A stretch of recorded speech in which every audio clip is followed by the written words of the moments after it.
आज रामनवमी आहे त्या निमित्ताने कसं आयोजन केलेलं आहे? क्या बोले सॉरी। आज रामनवमी है, रामनिमित्त मिरवणूक काढताय, कसं आयोजन केलेलं आहे? संभाजीनगर में सबसे पहली रैली कभी निकाले होंगे तो संस्थान से ऋषिकेश जायसवाल और नारीबाग से हमने निकाला एक्चुअली में, संगम प्रतिष्ठान ने, मैंने निकाला है एक्चुअली में। दरवर्षी हर साल हमारे रैली में करीबन 500 एक लेडीज होते हैं, 300-400 जेंट्स होते हैं, ध्वज पथक होता है। हर वक्त हमारे पास ढोल पथक रहता है हमारा खुद का, 50 लोगों का पूरा सेट होता है। और इस साल हमने 40 लोगों का बैंड लगाया है, बुलडाने का ध्वज पथक है। बाद में फिर हमारा खुद का एक फ्लैश मॉब बोलकर जगह जगह पे एक नृत्य होगा बच्चों का, छोटे छोटे बच्चों का, 30 बच्चों का संच है वो, ऐसा उनका राम भगवान के ऊपर डांस होगा एक्चुअली में एक, ऐसा सब कुछ रहेगा। ही मिरवणूक राहणार आहे। तसेच रामनवमी निमित्त सर्व राम भक्तांना खूप खूप शुभेच्छा देतो। धन्यवाद। जय श्रीराम। शहरातील सर्वात सुंदर आणि सजीव आणि सर्वांना घेऊन जाणारी संगम प्रतिष्ठानची मिरवणूक असते।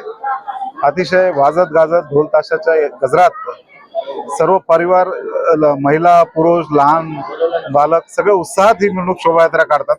गेल्या अनेक वर्षाची परंपरा बंटी जयस्वालच्या नेतृत्वाखाली चालू आहे आणि डीजे मुक्त रामनवमी काढण्यात आलेली आहे। सर्व रामनवमीच्या सर्वांना शुभेच्छा देतो।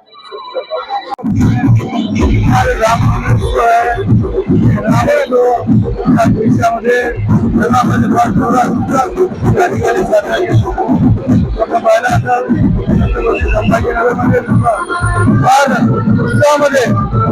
राम साजरा केला जातो आणि सर्वांना राम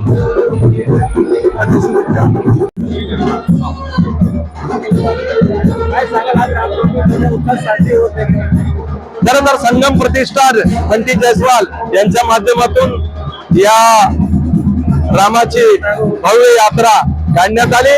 हिंदू धर्माची मशाल खऱ्या अर्थानं लोकांच्या मनामध्ये जागवण्याचं काम बंटी जयस्वाल यांनी एक वर्षापासून करतात आणि त्यामुळे मी भारतीय जनता पार्टीचा आमदार या नात्यानं मी त्यांना शुभेच्छा देतो। निश्चितपणे जो या देशाचा रामाचं काम करेल तो खऱ्या अर्थानं या देशाचा राष्ट्र धर्माचा काम करेल, एवढीच यावेळेस सांगतो। जो राम का है वही काम।